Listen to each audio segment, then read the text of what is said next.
Hi friends, நம்ம மாடி தோட்டத்தில் வந்துட்டு நேற்றைய தினம் வந்துட்டு அத்திப்பழம் நம்ம வந்துட்டு அறுவடை பண்ணேங்க.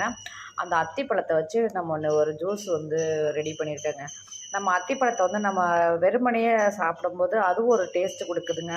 ஆனால் நம்ம வந்து இந்த மாதிரி ஜூஸ் போட்டு நம்ம சாப்பிடும்போது நான் இப்போ ஜூஸ் போட்டு கொஞ்சம் நம்ம டேஸ்ட்டு பார்த்தேங்க. சூப்பராக அவ்வளோ ஒரு அருமையாக இருக்குதுங்க. இப்போ நம்ம வந்து மாடி தோட்டத்தில் வந்து ஆர்கானிக்காக தாங்க விவசாயம் பண்ணுறோம். நம்ம எந்த ஒரு பூச்சிக்கொல்லி மருந்தும் நம்ம அடிக்கலை. மக்கிய மாட்டு மட்டும் கொடுத்து நம்ம விவசாயம் பண்ணுறோங்க. சூப்பராக இந்த பழங்கள் வந்து நம்ம வெறுமனை சாப்பிடும்போது அது ஒரு டிஃப்ரெண்ட்டாக ஒரு டேஸ்ட்டு கொடுக்குதுங்க இந்த அத்திப்பழம். ஆனால் நம்ம வந்து ஜூஸ் போட்டு சாப்பிடும்போது டோட்டல் சேஞ்சு. சூப்பராக ரொம்ப இனிப்பு ரொம்ப சுவையாக இருக்குதுங்க. நான் நேற்று தினம் பார்த்திங்கன்னா மல்பெரி ஜூஸ் போட்டு சாப்பிட்டேங்க. மல்பெரி பழம் வந்துட்டு நான் அதே போல் தாங்க நம்ம பறித்த உடனே நம்ம சாப்பிடும்போது அது ஒரு டேஸ்ட்டு கொடுக்குது. நம்ம ஜூஸ் போட்டு, அதாவது நம்ம ஜூஸ் வந்து எப்படி போடணும்னு சொல்லி நம்ம ஒரு சிஸ்டர் வந்து கேட்டிருந்தாங்க. ஒன்றும் இல்லைங்க, நம்ம பழத்தை வந்து நேற்று மல்பெரி பழத்தை மட்டும் போட்டு நம்ம ஒயிட் சுகர், ஒரு சில பேர் ஒயிட் சுகர் போடலாம்.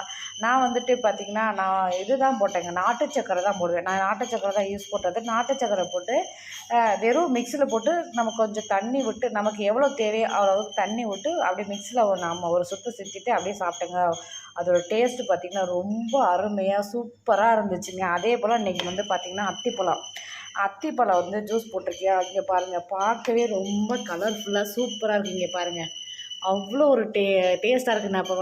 நான் இப்போ அதை மிக்ஸியில் போட்டு அரைக்கும் போதே வந்துட்டு நான் ஒரு டேஸ்ட்டு பார்த்தீங்கன்னா அவ்வளோ ஒரு சூப்பராக சுவையாக இருக்குது. இதுக்கு வந்து பார்த்திங்கன்னா நான் வந்துட்டு ஒயிட் சுகர் தாங்க போட்டிருக்கேன். ஏன்னா நேற்று வந்து இப்போ மல்பெரி ஜூஸ் போடும்போது நான் அதில் வந்து நாட்டு சக்கரை போட்டு டேஸ்ட்டு பார்த்தேன். அது ரொம்ப சுவையாக இருக்குங்க.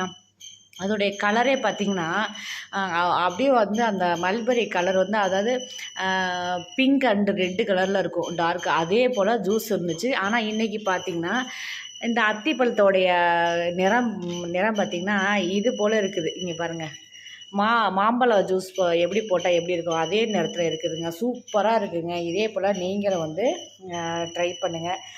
அத்திப்பழ ஜூஸ் வந்து ரொம்ப அருமையாக சூப்பரான ஒரு டேஸ்ட்டில் இருக்குது. நீங்களும் இந்த மாதிரி அத்திப்பழம் கிடச்சிச்சின்னா நீங்களும் இந்த மாதிரி ஜூஸ் போட்டு சாப்பிடுங்க.